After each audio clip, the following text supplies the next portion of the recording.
It happened, Tim.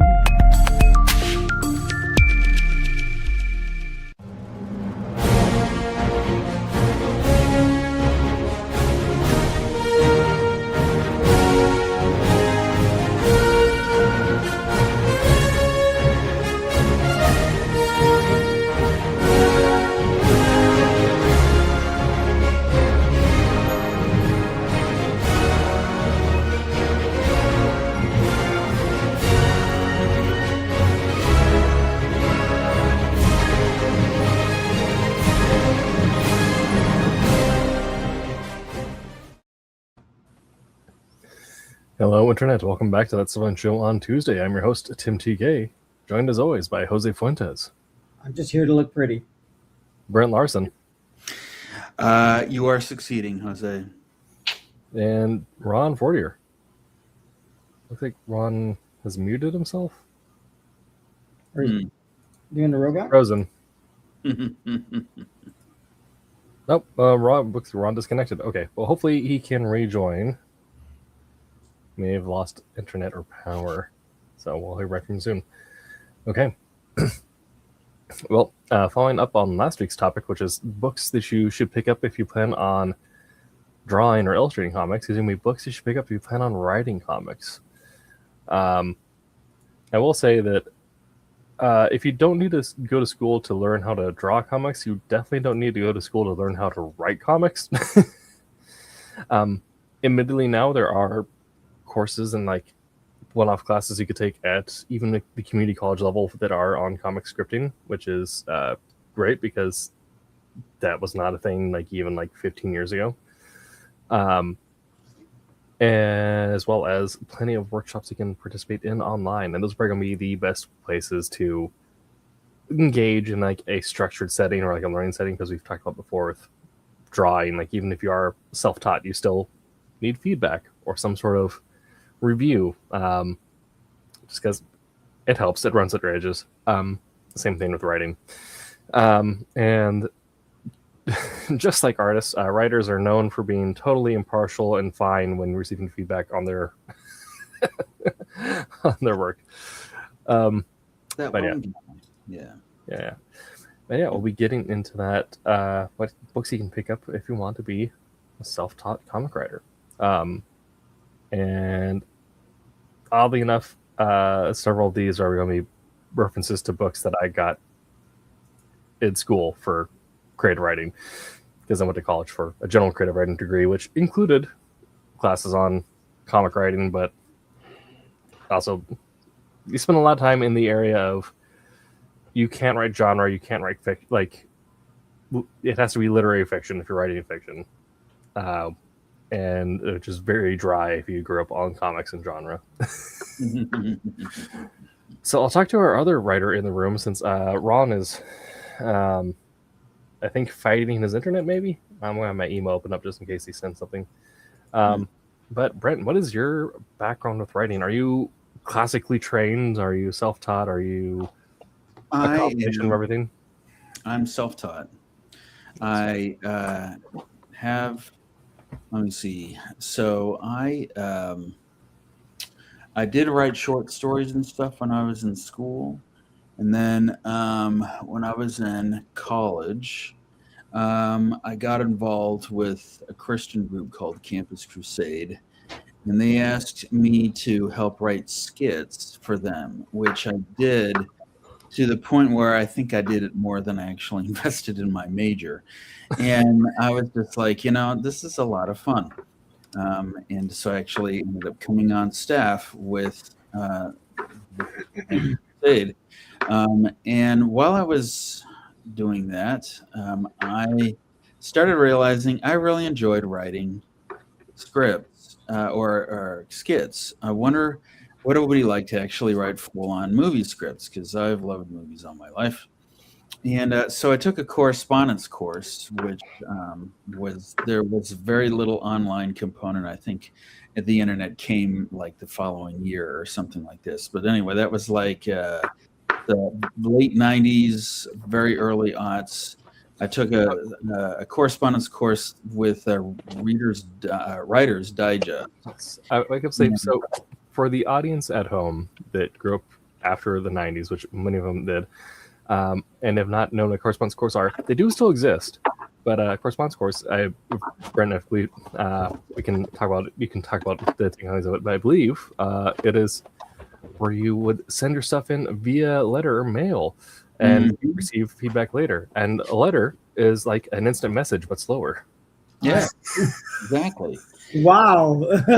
Right. You have to leave your house, if only just to go outside to the mailbox at the end of this of your but it helps you to get sun. So I'm all for snail mail. But anyway, so I did that for a while, and I realized I really enjoyed it. And then I started working with a group that made media, and I was their in-house screenwriter. And it was just a ton of fun. And then I got to know a guy who said, "Hey, do you have any interest in writing comics? Because I know a guy, Roland Mann. He is teaching over at the local media school here. So Roland and I got together, started talking a lot, and Roland knew all of the comic professionals that I had grown up reading, and I was like, wow. Like for me, it was like whatever you guys are like when you work with your favorite athletes, or I was like, wow, this guy's actually met guys like Warren Ellis and J.M. DeMatteis and all this, and I'm like, this is so cool. And then I said, I have an idea for a comic book. And he said, well, I'll talk you through it. And he helped me to write scripts. And really, I just learned by Googling comic scripts. And there's a bunch of them online. I just read a bunch of them. And I'd already known what it was like to write movie scripts. Frankly, comic scripts are a lot easier. They are shorter. They don't have to be formatted as meticulously. And Roland just kind of helped me make it into something worthwhile, and that ended up becoming Kalis, and I just went from there. And since then, I've written a bunch of short stories. I've had some published, and I'm working on a novel now. But I did not go to school for any of it. So I will say, to that point, comic scripts are great because there are more or less 2 or 3 like accepted like ways of submitting or formatting a professional script. However, I'll say, for the sake of your editor having been in the editor's shoes, please be consistent in the style you're writing and the formatting. Don't change it up halfway through a page. What's interesting though is you can write using different styles if you have 2 different artists working on 2 different books. So that is something you can do, which you can't do for movie writing. So that's actually pretty cool. Yes. But I got a script that came through once. Someone who's also self-taught, that I did not retain the idea of consistency, which if you're being self-taught, consistency is an important skill to learn, but it's literally like from page to page, or like in the middle of pages that change like writing formats or writing styles. And so I'm like, your artist is going to, so we had to send it back a couple times, like, please land on one so your artist knows what they're doing. Yeah. Because also, all right, hey, and back Ron's again, back. guys. Sorry about that. Lost the power for a few minutes. Uh-oh. But you guys got the discussion going, and a couple of things that I wanted to bring up, tonight's show, and listening to Brent wrap up his little entry into comics writing and movie scripting, etc. I go back to 1968. I come out of the Army and want to get into comic writing, and there is virtually nothing out there. 1968, really nothing. I mean, last week we talked about art books and online. I mean, there wasn't even an internet, so there was no social media or any of that kind of stuff. The one connecting thread in the comic community back then was the Buyer's Guide to Comic Fandom, which was a newspaper, a weekly newspaper that came out every week. I got a subscription to it immediately. And knowing I wanted to get into the business writing scripts, for a while, it was a case of, I've got these ideas for stories and pitches and whatever, but unless I have a format to work from, an idea of what a script looks like, I'm pretty much lost.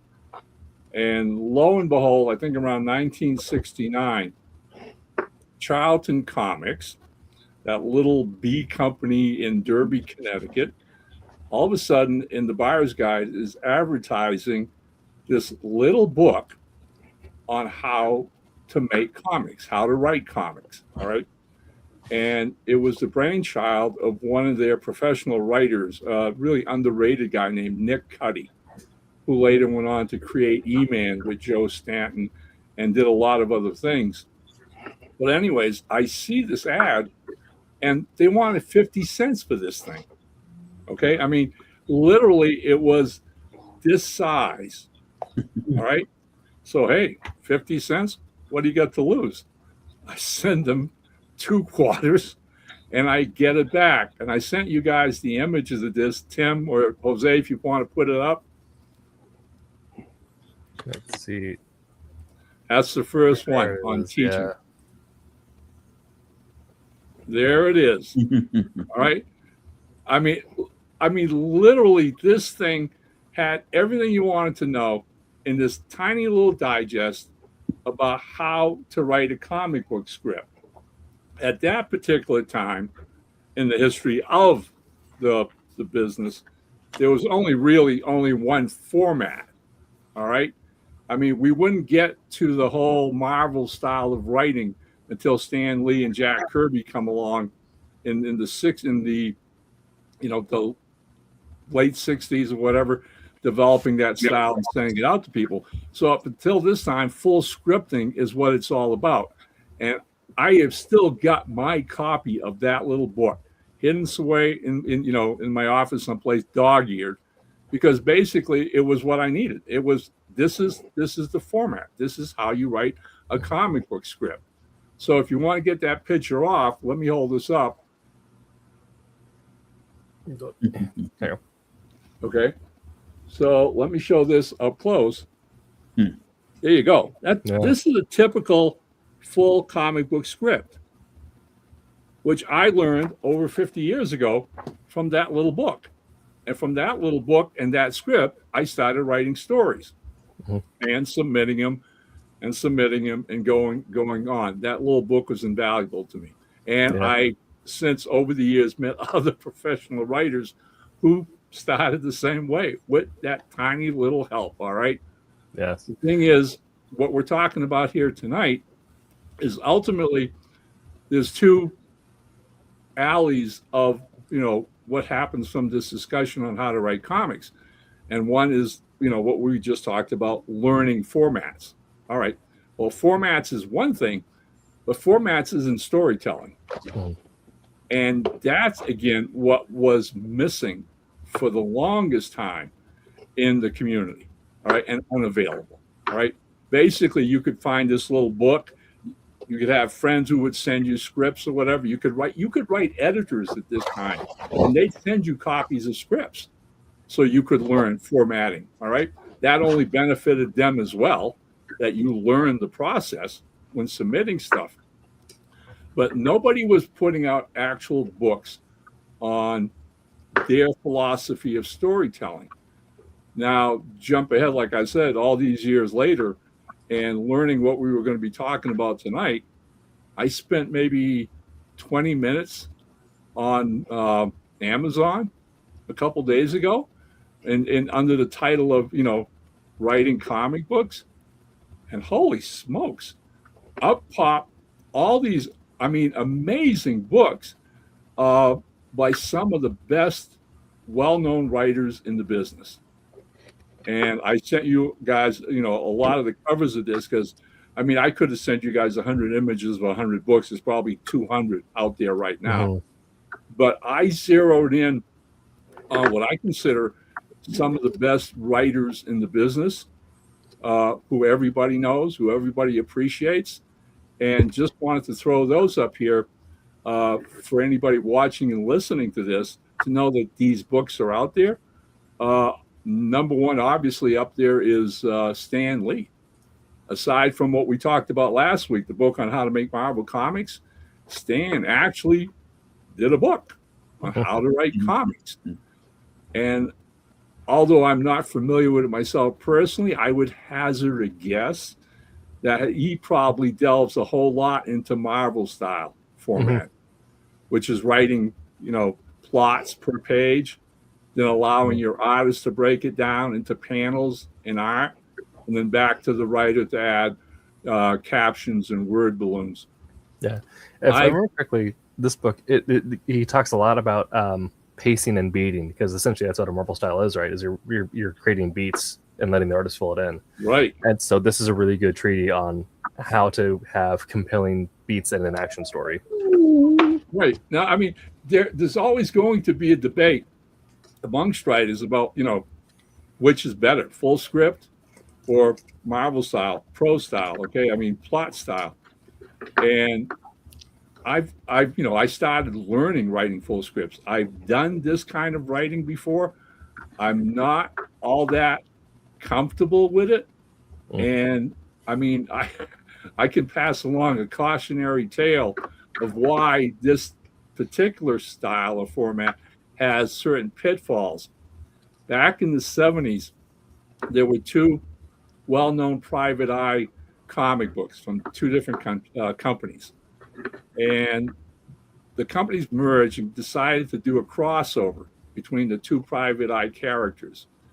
And one of the guys would write the script, and the other gentleman from the other private eye series would do the artwork. Okay. They'd never worked together before. The artist had only ever worked with full script, whereas the guy who was writing had only ever done the Marvel style of plot-wise. Okay. Well, somewheres in the second issue of this miniseries, the writer writes about the snitch who's working with the police, and the bad guys find out, get a hold of him in an alley, and apparently the way he wrote his exposition for that page is they beat the living crap out of him. Now, this goes to the artist, who, again, remind you, has only ever worked full script. He draws the pages come back to the editor and the writer, and lo and behold, at the end of that page where they beat the crap out of him, the last panel is the hoods are walking away from the alley, and the guy's laying on the ground with his head twisted the other way. He's dead. That wasn't the intention of the writer. But the artist got a little overzealous, and suddenly the writer has to backpedal and stop. So again, the idea to me of doing this, I get the idea how it works with beats and bringing in artists to, merge that storytelling ability. But unlike full script, there are areas open to interpretation. Yeah. And if either person doesn't get that same interpretation, then you're going to fall into that pitfall that happened to these two guys. The writer, of course corrected, changed the following script to incorporate the fact that the snitch was now dead and had to change the plot and move on to something else. Yeah. Okay. I mean, that was something that I want to mention with the Brent's thing is if you are going to be a self-taught comic writer, make sure that you at least get some familiarity with either style to know the ins and outs of it, because a lot of times it's going to be you ask the artist, like, how do you want my scripts to come back to you? I also started writing full script, but now I when someone says, like, I want it Marvel style, I'm like, oh great, I can knock this out in like less than an hour. But you do need to be hyper specific in some detailing, because if you don't detail how you want something to leave the page, it's up in the air. It's in God's hands. So if you need something to leave the page a specific way and go to the next story, be detailed with that. And I'm actually going to reference one of the books that I found as well, and a good book to get familiar with the different styles of scripts, kind of similar to Ron's first example. This is called Panel 1, and essentially what it is a collection of scripts and their writer's annotations. And so it has DC style, Marvel style, and then even Kevin Smith's style, which is halfway between a film script and a full script. So if you want to see, but it's kind of being called hybrid. It's called hybrid style, but essentially just means anything goes. There you go. Right. Yeah, there's also examples of that with their annotations on why things are set up the way they are, why they decided to make these choices. So it gets a little bit into the thoughts and why they chose things, but it gives examples on the different styles of scripts and how each That's writer's cool. That's very, very cool, and I can appreciate, what that's presenting to would be creators. Some of the other titles I found, you went past them. If you have favorite writers that you grew up with, I think one of my all-time favorites was Denny O'Neil. One time, head writer on Batman and a big-time editor at DC Comics. And his was one of the first books to be put out as far as his personal approach to comic book writing. And I would think anybody who's a fan of O'Neil would want to pick up something like this as well. Yeah. Another super popular comic book writer, especially in the 70s when Marvel was doing all kinds of great things, was Peter David. And Peter David, made a name for himself writing the Hulk and tons of other books for Marvel. Was also a well-known prose writer as well. Again, another top name that maybe you should check out. I believe I also found a book by none other than Alan Moore. I mean, come on, the guy who did The Watchmen. I mean, I have the like $50 leather-bound version of The Watchmen because this particular comic book series blew me away as a writer. All right, I could not believe how layered the story was. It was so sophisticated, so brilliantly written, so brilliantly plotted, put out. And basically, one of the reasons I wanted to get that collected edition was it contained a lot of Moore's script pages. And I swear he would spend like an entire, full written type page describing panel 1. It's mind-boggling. I mean, Watchmen basically made me understand how legitimate the comic format is as literature. It truly is. It could compete with any style of whatever professionals or author people want to talk about legitimate literature. The comics are legitimate literature when you have this intensity of talent and passion for what you're doing, and Watchmen proved that hands down. So again, worthwhile to have if you're into wanting to write the next great American comic. Yeah, definitely. What other titles did we have in there, Tim? There's the other one you put up was nothing other than BMBs. Bendis. Yeah, there Bendis. You go. Yeah, another guy. Who's heavy. With Bendis to me, if you're looking at a comic project that's heavy in twists and turns, and originality, and wall-to-wall action, this is the guy you want to study. This is the work you want to look at. All right. He's made a name for himself, and that's translated well into the film world because a lot of his books have been adapted in such format. So again, another one. But hey Tim, you found a bunch of them, and there's so many out there. It's I want to say crazy. I also want to say wonderful. If I'd had all these kind of resources 50 years ago, sure would have made my life a whole lot more interesting. Absolutely. This one isn't necessarily just on comics, but it's by Ben Piercy, who's probably best known for creating Deadlands. But he also did an award-winning run on Green Arrow, X-Men, X-Force, and he's currently the writer of Deadpool. And so he's the guy that I reference a lot when I talk about the helicopter. You must have one helicopter explosion per story. he's the guy that came up with that idea that at some point you need to have a helicopter explode because he uses the heat as an example for storytelling. But talking about like it doesn't necessarily need to be like a literal helicopter explosion, but it needs to be that moment of, you know, the heroes are on the top of the building, they're about to get away, the helicopter's coming in, and everything goes sideways, and now we're in the scramble, the catastrophe.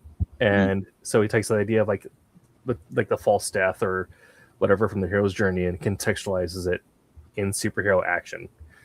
And so this is a really good book for learning how to write genre and taking a lot of classical writing tropes, because he's also classically trained and went through writing courses before writing courses acknowledged that comics or genre were valid forms of literature. So it was all about like modern literary fiction. And I think what you're talking about, and I think we should stress this a great deal, is that comic book writing is a unique style, of all its own. And a lot of the titles that we've just put up here, I think we should, make mention to those, fans of us listening to us who probably have writing experience, who've written prose, who've written novels and short stories. All right. Do yourselves a favor and find some of these books. Yeah. Because jumping in, without any kind of direction at all, you'll most likely trip and fall on your face. Yeah. Because novel writing, short story writing, whatever, are not comic book writing. Exactly. And over the course of my career, I was pulled in on several projects that basically it was like, Brent will tell you they have like what script doctors in Hollywood. When a script isn't working, you get an old pro who comes in, okay, this is what's wrong with the script.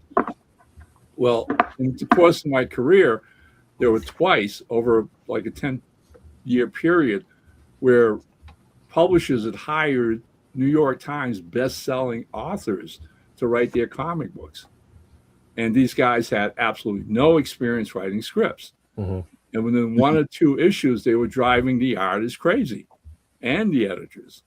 And so then you get the call because you're the experienced comic book writer and you come in and pick up, try to pick up the pieces and get this thing back on track there where it works visually.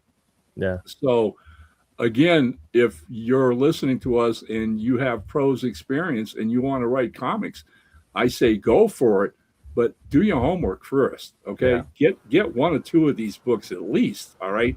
Study the formatting, study the concept of how scripts work with artists. Yeah. I think this is a really good book because it talks about contextualizing a lot of those like creative writing truisms into action and genre. So it's like if you want to tell the old man in the sea, but as Green Arrow, this is those tropes. And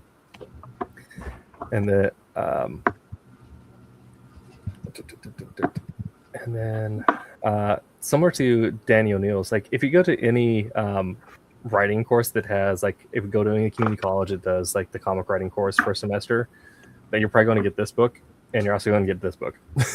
There you go. Yeah, Scott McCloud did a book on making comics, and he's a cartoonist, so talks about like the art of it, and like so also if you're an artist it's a good resource for storytelling through panels, but it also goes over the scripting of it all and the understanding how much is going to get lost from script to finished product and how to like make a cohesive storyline with everything wrapped together. And a lot of these books wouldn't have ended up happening if it wasn't for Scott McCloud's first book back in the 90s where he essentially broke down it was called Understanding Comics, and he broke down comics as literature, and that's one of the things that kind of caused this big interest in understanding comics. And so these are like the two books that every comic writing course, every like creative writing course that touches on comics, you're going to get. I had one more that I put at the end here. Oh, is that? All right. So now let me do a little bit of selling myself if I can. Yes. Okay. Years ago, and not this one so fast. Get the daughter Dracula up there. Okay. years ago, Rob Davis and I did a graphic novel, black and white, The Daughter of Dracula. Okay, she meets the Red Baron just prior to World War I. They have this torrid love affair. Combines two of my loves, classic Universal old black and white horror movies and aviation history. Okay, so we self-published this. We sell it at cons, and we've sold, I want to say, probably hundreds of copies by now. And about 6-7 years ago, we got a call from the Oklahoma Fiction Writers Organization. And that's an organization made up of professional writers, almost 800 strong from Oklahoma. And once a year in Norman, Oklahoma, they have this conference, 3-day weekend conference, and they bring in guest speakers. Well, what had been happening is the Marvel movies had come out, graphic novels had become the in thing, and all of a sudden, a lot of these professional writers were getting bugged, pestered, whatever, by their New York editors. Can you write a graphic novel? Can you write a graphic novel? So at the end of each year's conference, they would have to write these comments, or, how was the show this year? What do you recommend? Who would you like to see at next year's conference? And after a couple of years, the concept of, hey, we want to learn about graphic novels. Can you have people who do graphic novels come and talk to us? All right. So as it turns out, connection of connections, one of the members of the board, his cousin, was a fan of mine. And he gave her my name, my contact information, and said, get a hold of Ron and see if he and his buddy Rob wouldn't consider being guests at next year's show. Rob and I get the call. They ask us to come down. They're going to foot the bill for everything. They're going to give us the red carpet treatment. They're going to fly us down, put us up at the hotel. And all they ask in return is that we give them 2 90-minute workshops, one on Friday and one on Saturday. All right. The con, then it was, at the time they called us, the con was maybe 4 months away. So Rob and I agreed to do it. We're excited about the prospect. And we sit down and start planning out how we're going to do this workshop, whereby 90 minutes, I would give a talk on comic writing as opposed to prose writing, the differences, the weaknesses, the strengths, and what these professional writers had to understand. Rob would then give a 30-minute slideshow based on Daughter Dracula, the pages, the panels, on how he interpreted my scripts. He'd show pictures of the scripts, what it said, and then he'd show panels and pages and composition. And he'd do that for 30 minutes. The last 30 minutes, we would give up the questions and answers. So there you go. We're all set. We're all ready for Norman, Oklahoma, in another couple of months. All right. Well, as it turns out, a couple days go by after we formalized this plan, when I started thinking more and more about it, and called Rob up one night and said, how many years you have in this business? And he said, well, like you, Ron, about 45. I said, okay. So basically what we're going to do is distill 90 years of experience into a 90-minute workshop. He goes, yep. And I said, I'm going to guarantee you right now that most of the people in our audience, both audiences, will forget 75% of the things we try to teach them or show them by the time they get home. He goes, pretty much. He says, you have a solution for that? I said, I think I might, if you're willing to, follow through with this. He goes, what do you want to do? I said, let's publish the script. He thinks about it for a second, and then he goes, okay, yeah, we can do that. We can publish the script. I'll dress it up with pages, panels, whatever. I said, right. And we will go to the con with copies of Daughter Dracula and copies of Daughter Dracula, the script. And Tim, if you want to put that cover up. That's the script. That's the script to Daughter of Dracula. Rob dressed it up, did a really great job with it. We go to the convention. They let us have a table outside the hall. We give the workshop, and then we're sitting outside, and we sell both. We sell the graphic novel, and we sell the script, okay? Here was the idea that we put into their heads before they left the workshop, because we have since, or I have at least, over the years, and like I said, now it's almost 10 years, I go to conventions now with both of these.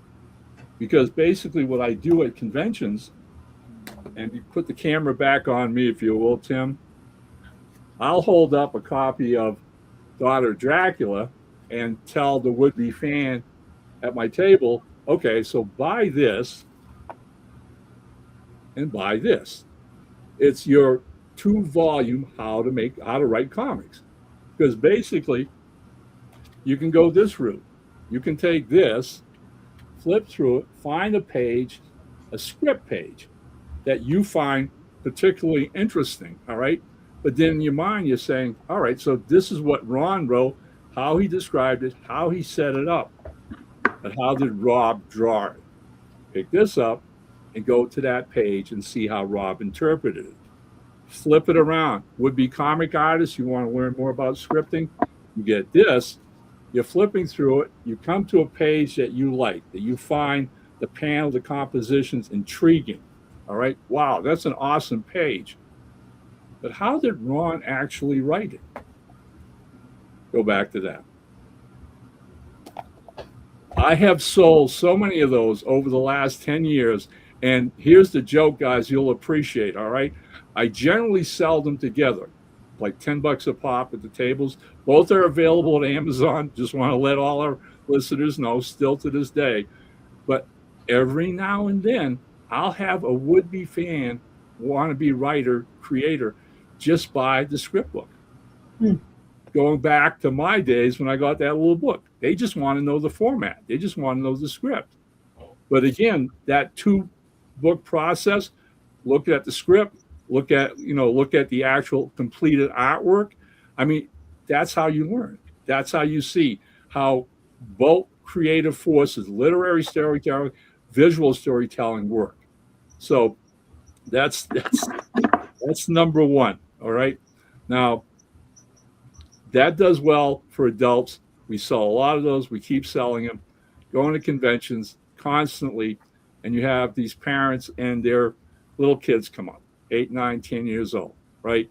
And Junior wants to be a comic book artist, or Betty wants to learn how to write comic books or whatever.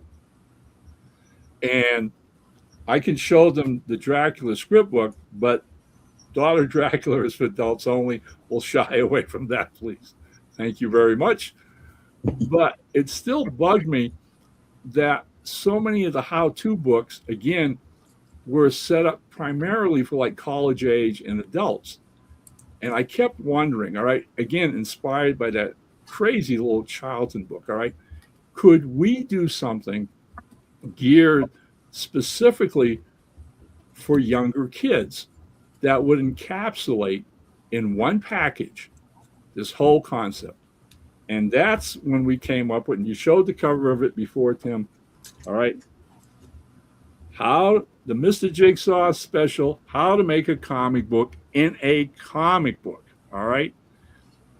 I had this crazy idea that what if I wrote a 10-page Mr. Jigsaw adventure, got Gary to illustrate it completely, Rob to edit it, and we published it in a comic along with the actual script, and then had some fun.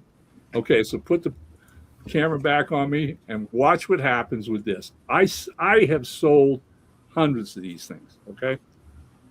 Parents will stand there and look, and I'm going to say, this is how the book opens. Mr. Jigsaw comes to Fort Colorado to visit me in my home, and he wants to know how I write his scripts. So I tell him, you're in luck. I just finished writing a brand new Mr. Jigsaw script. And there it is, guys. for the next couple of pages is that 10-page Mr. Jigsaw adventure. All right. Now, Mr. Jigsaw says, what do you do next? I said, well, I mail it to Gary in Hawaii. He said, well, why don't you give it to me? Let me go to Hawaii and give it to Gary personally. See, we're now becoming stars of our own comic book. Here's Mr. Jigsaw in Honolulu meeting Gary Carter, who's now drawing himself in his own character. And he begins to explain how he gets my scripts, how he reads them, how he interprets them, how he makes footnotes in my scripts, how he starts breaking them down to roughs, soft pencils, and inks.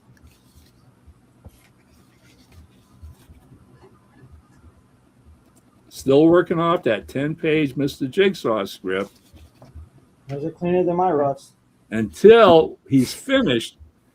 And lo and behold, what's at the back of the book? The actual finished comic. So what I then do is challenge these young would-be creators. If you pick up a copy of this, take it home, read the script, find one page that you like in it, get out your art supplies, and you draw it. Don't cheat. Don't go to the back of the book to see what Gary did. You draw that page to the best of your abilities, then go to the back of the book and see what Gary did. I've sold these to hundreds of parents. I've sold them to so many grade school teachers who've later gotten back a hold of me and said, hey, we're using this in our classroom to make comics. The kids are having a blast. Awesome. And the most the wildest thing of all, because Fort Collins is a college town where we have Colorado State University. I've sold dozens to college students. And I remember one year at a con, this one kid ran in the minute they opened the doors Friday morning, rushed up to my table, waved that comic in front of me and said, I bought this from you last year. And I went, okay. He said, I've written hundreds of scripts since. Thanks so much. I love this thing. Again, available at Amazon, people. There you go. I do have two more things also that I brought up. One I'll have to run over to another room to grab. It's a special bonus, which is more about the business side of writing comics, which as a writer, that's probably going to be the scariest part of it. But this is the Writers Helping Writers Thesaurus Kit. And I have used these for help with writing novels, writing comics, writing games. Like most of my things that have been published or gone through a third party, I've probably referenced these at some point.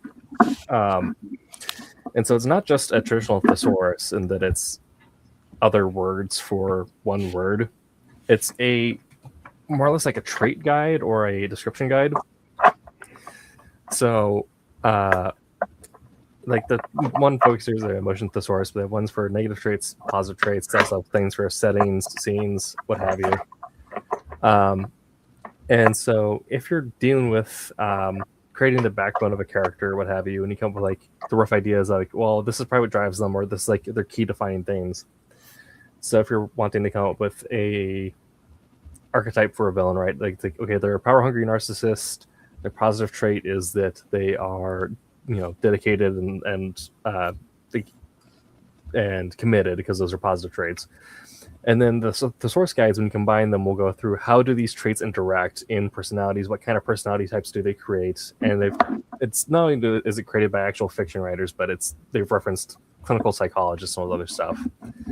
So if you want to help with getting characters or traits or things that feel very grounded and real and multidimensional, but you probably don't have the lived experience of being a narcissistic dictator of a third world country. Not yet.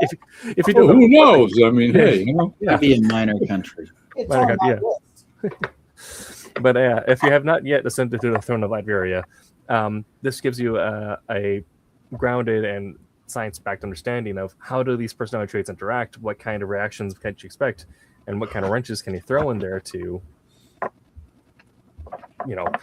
things. So it's not like a plug and play, this equals X. It's ways to get your mind thinking about how your characters are going to operate once you actually start putting in the story, once you've done your pre-writing.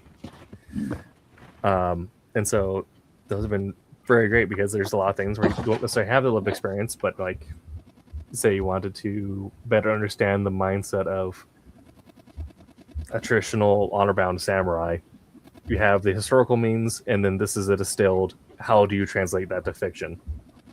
And so it's a great additive resource to your initial research.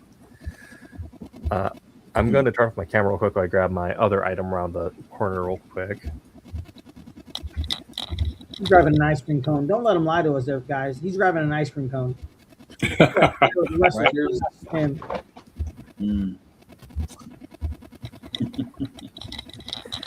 All right.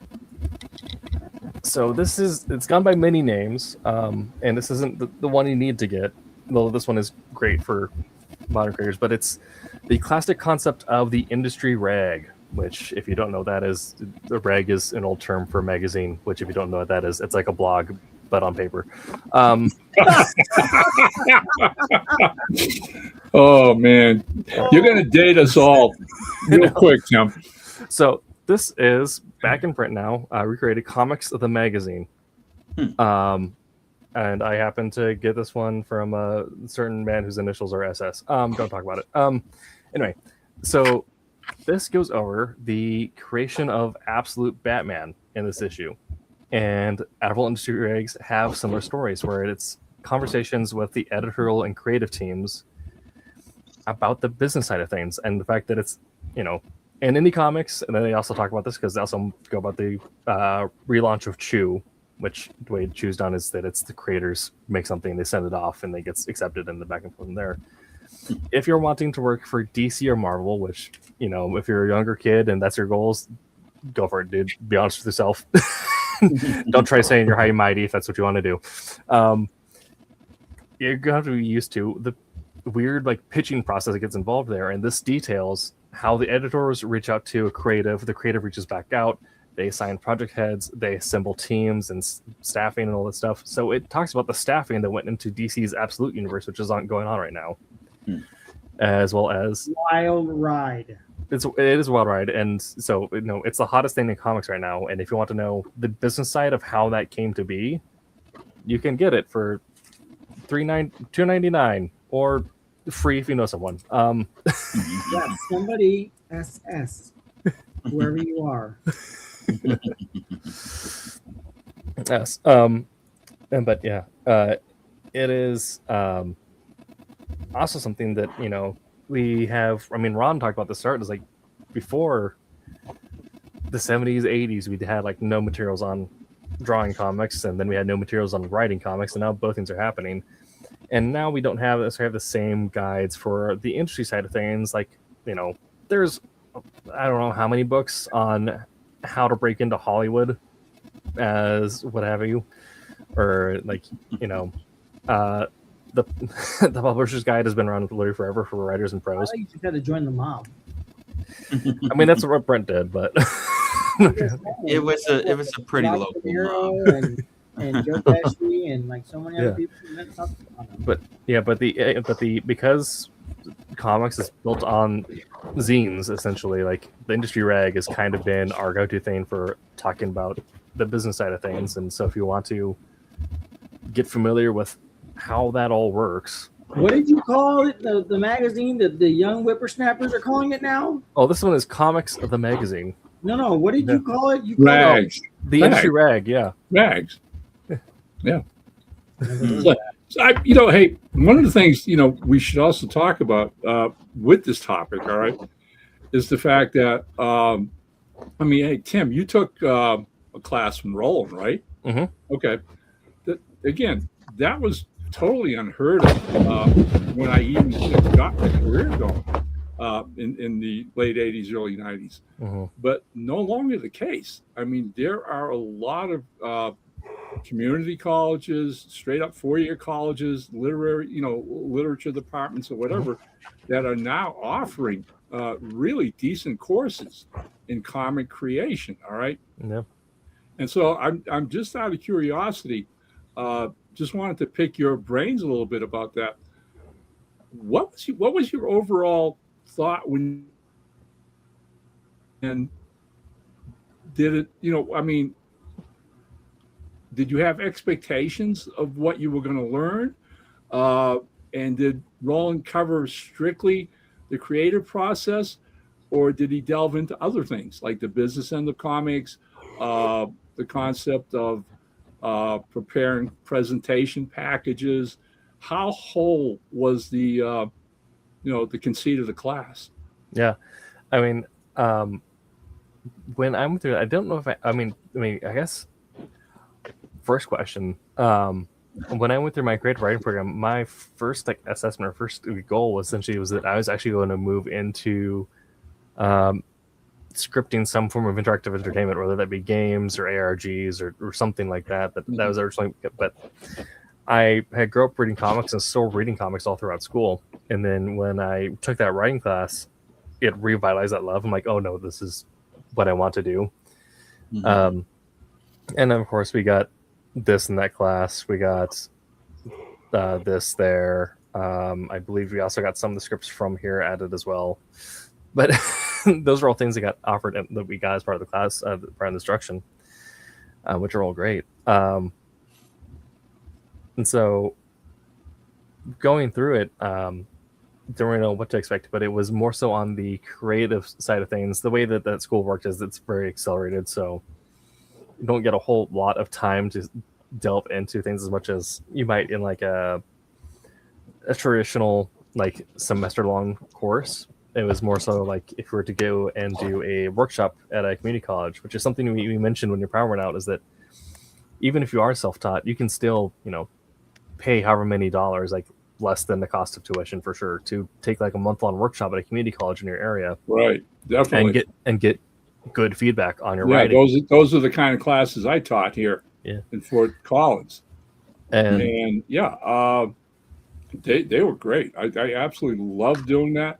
I'm going to have to pick Roland's brain someday. He and I are going to have to talk about that. Yeah. But I had wanted to try my hand at teaching a class in it.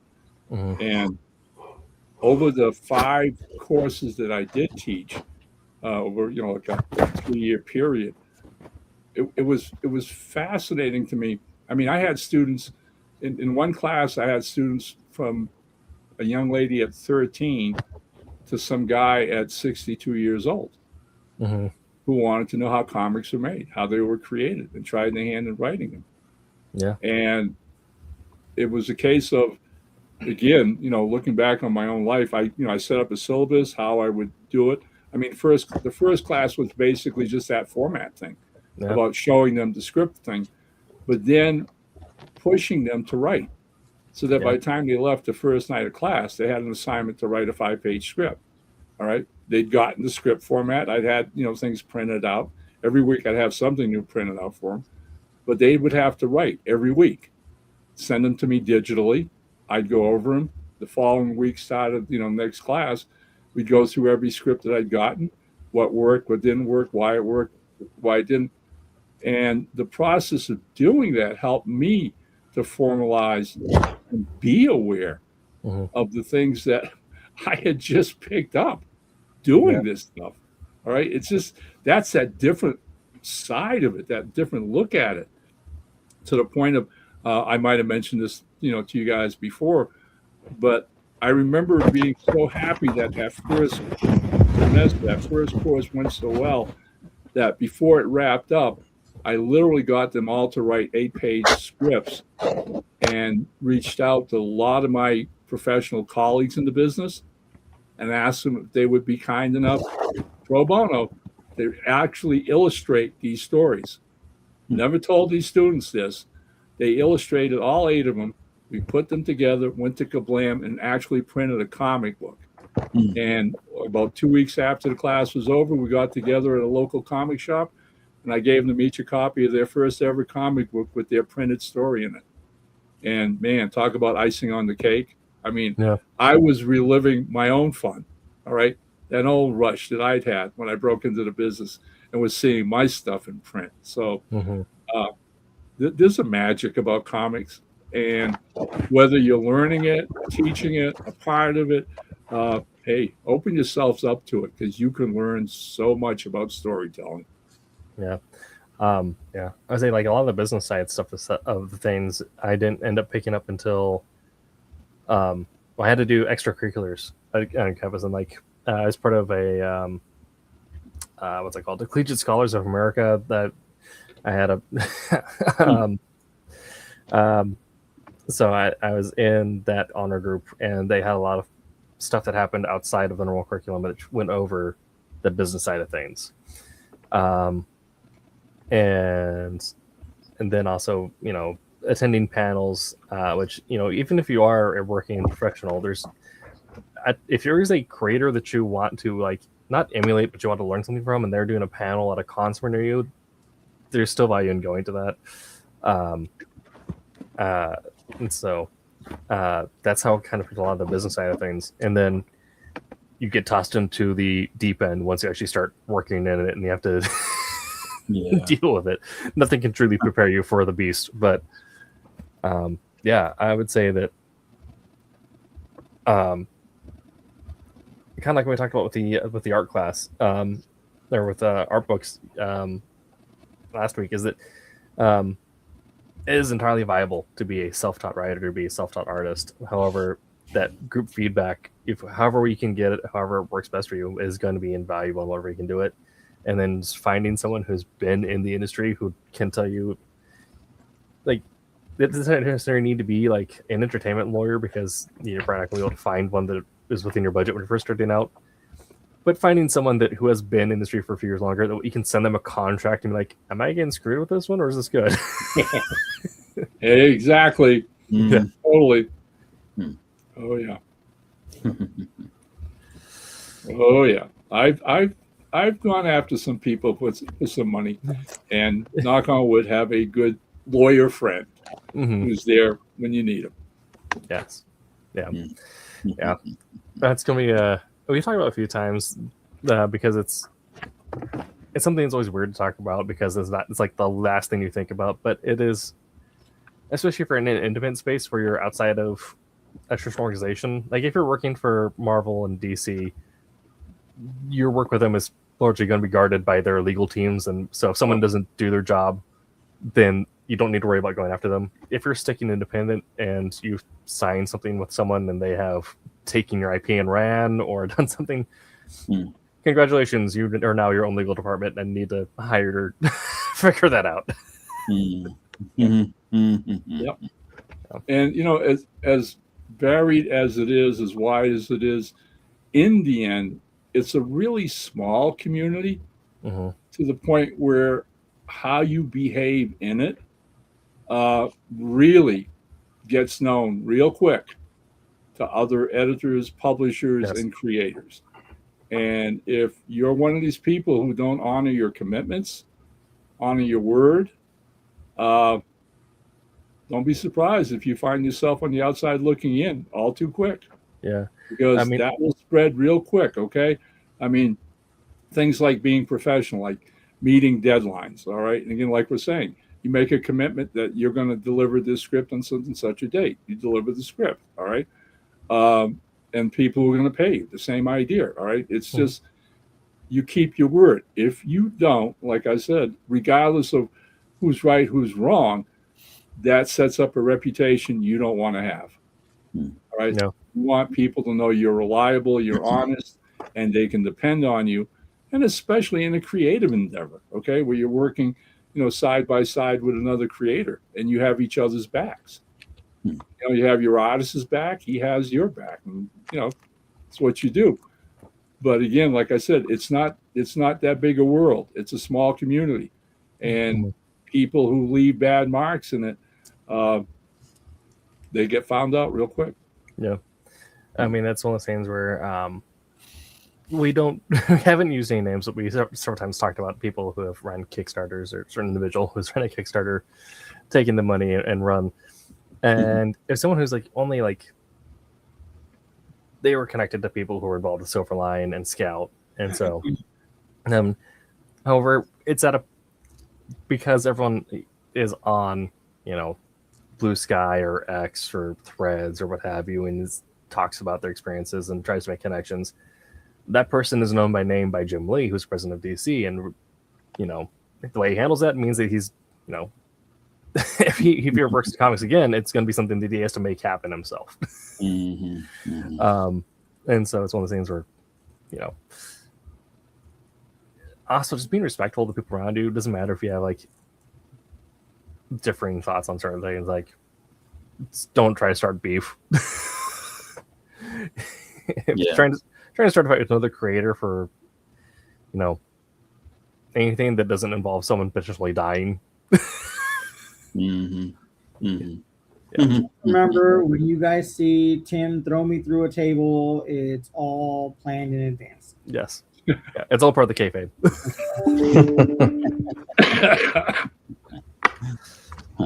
Couldn't do it at Emerald City. So either if Jose decides to make it up for Rose City, or if I can find a way out to Florida, or we'll plan for next year. I'll see about renting a breakaway table. You wait. Nice. Unless we get Pete here, in which case we're slamming Pete through the table. Yes. Okay. International relations. That's right. Exactly. All right. Let me pull up my Google Calendar because it is that time. This has been That Silverline Show on Tuesday. I've been your host, Tim TK, and we have been joined by our lovely group of panelists again, a full house. And you can all find on our various social medias, most likely Facebook or Instagram. And next week, we are talking about nothing. I need to put on the calendar. I love having. With that said, BJ, it'll be on its way. Yes, tomorrow I'll go ahead and get our calendar made for next month. That we'll have a topic. So next week we'll be back with a topic. All right. Well, I was gonna say I've been practicing that that say nothing thing all day. So I should be pretty good at it for next week. Well, I guess before we do close out, we can all talk about it. But Brent, I don't know if you had any book recommendations, but also Jose or David, has there been any recommendations that you would want your writers that you work with to have read, or resources that you want writers to be familiar with? Time of day. Let me know what time of day is going on the pages. Yes. I find Save the Cat very useful. Yes. And there's lots of different versions of it, but they all say largely the same thing. It just comes down to the different beats of a story, and you need to make sure you have them. And I've noticed this in the comics, and I won't belabor this, but because so many comics are self-created, a lot of times the authors don't feel the need to have beats. They'll just have a scenario with some word balloons, and it does help you learn how to build a story, which is pretty important. So that's where I probably spent the bulk of my time when I was learning. And so I recommend that for anyone who really wants to learn. So. No, my thing basically is, for writers and all that, I'm coming at it from a coloring point of view, but I have to say, just, for any writer that's dealing with me, just don't be afraid to say what you want. If you've got things that you want to come across, then just, tell me. Don't be afraid of, oh, well, if I make suggestions, I'm going to be stepping on any artistic toes, or it's like, the main thing is, I view all of this as, we're all in a partnership, the writer, the penciler, colorist, letterer, everybody. So, as part of the partnership, I think everybody's voice should be heard. And, and if there's anything, if it's not that important and you're like, okay, I'll leave everything up to you. But if there's some key elements that you want, definitely voice those, because I want to hear what your input is and I want to work with you on it. and that's important to me to understand, what the best course of action to take is. So Absolutely. Okay, well, this has been That's One Show on Tuesday. We'll be back next week with a topic that will be on the calendar. Okay.